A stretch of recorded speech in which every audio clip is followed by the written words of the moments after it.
I'm going to deal here with shot sizes and briefly talk about some of them. Basically, it's a labelling exercise. The definitions are listed at the Australian Film and Television School, but as much as possible, they're based on common usage. They're not rules in any sense of the word. This is no more than an attempt to standardise names. Later, we can talk about some of the common framing faults. But first, the wide shot.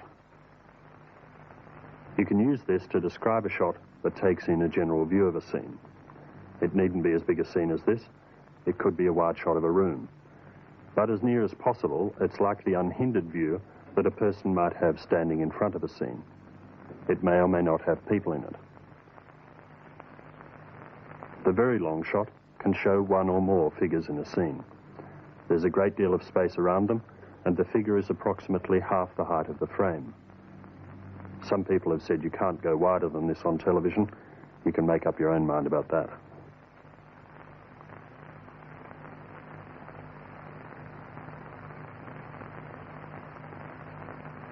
In the long shot, the figure fills the height of the frame, leaving a little bit of ground under the feet and about twice that space above the head.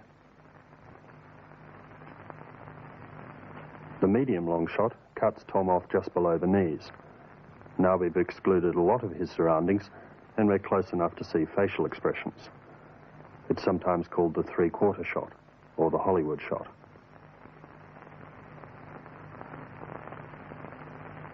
This is a mid-shot of Margaret. It cuts her off just below the waist, so we see her hands only with some gestures above the waist.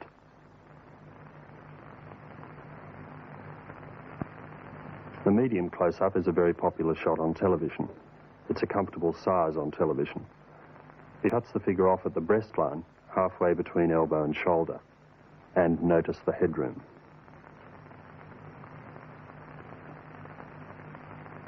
This is a close-up, sometimes called head and shoulders because it cuts off just below the shoulder line. And of course, we can see a lot of facial detail now. The big close-up. Now we can see virtually nothing of the world around Margaret. The frame cuts through the tip of the chin and the middle of the forehead. Now this is a slightly wider framing, and it's more pleasing because of the shape of her face. This is just to remind you not to follow these definitions slavishly.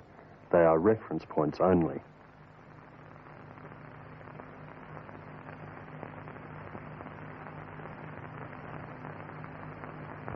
These shot sizes, all of them except wide shot and close-up, refer only to the human figure.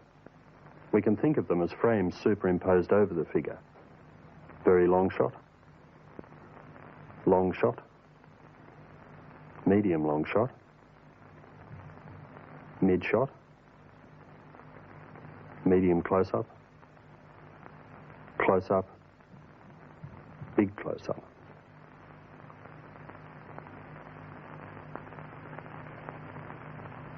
As I said before, a wide shot may or may not include people, and we can use close-up to label things other than people's faces. For example, close-up telephone, close-up boot. And we use the term extreme close-up for shots where we are enlarging details beyond the usual visual range. For example, extreme close-up eye.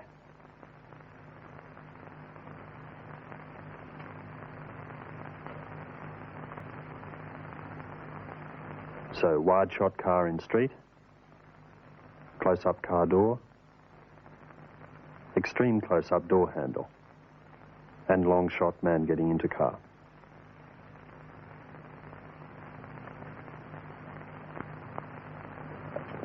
What do we mean by framing faults? Well, I don't mean to suggest that anything that varies from what you've seen so far is wrong. In fact, in photography, no matter how apparently bad something seems, you can always find some circumstances where it seems justified. What should concern us here are the kind of mistakes that people make unintentionally, the sort of trouble you can get into when, at the time of filming, you just don't notice what's happening. Here's the mid-shot of Margaret again. Let's see what happens when we move the frame around. Now we feel as though Margaret should crouch down to fit into the shot.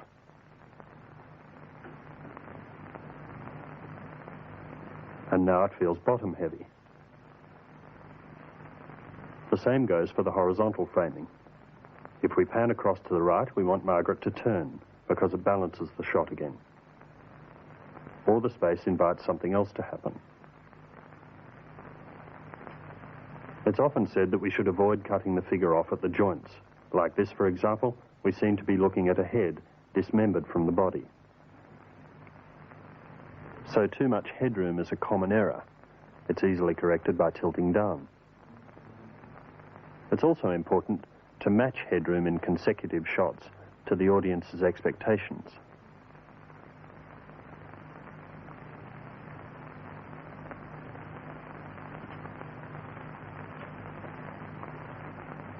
He is taller than she is, but the previous shots suggested the opposite because of the framing.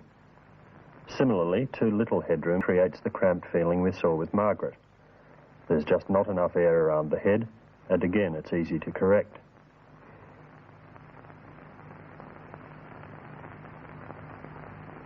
Here's another example of cramped framing. Lisa is touching top and bottom of frame. If we ease in, the scene becomes more comfortable. And here we draw attention to the frame quite falsely again. Now Tom appears to be sitting on the frame. Widen out, we see where he's sitting, and the shot is more pleasing. It's very frustrating to have someone framed like this with their hands just out of frame, especially when they're gesturing. A minor adjustment can improve the shot. A big close-up of a talking head can become very distressing when the mouth is right on the bottom of frame. It feels as though we're only seeing half the face. Again, a minor adjustment. The zoom can easily trick you into this kind of error. As we zoom back, the headroom increases unless we tilt at the same time.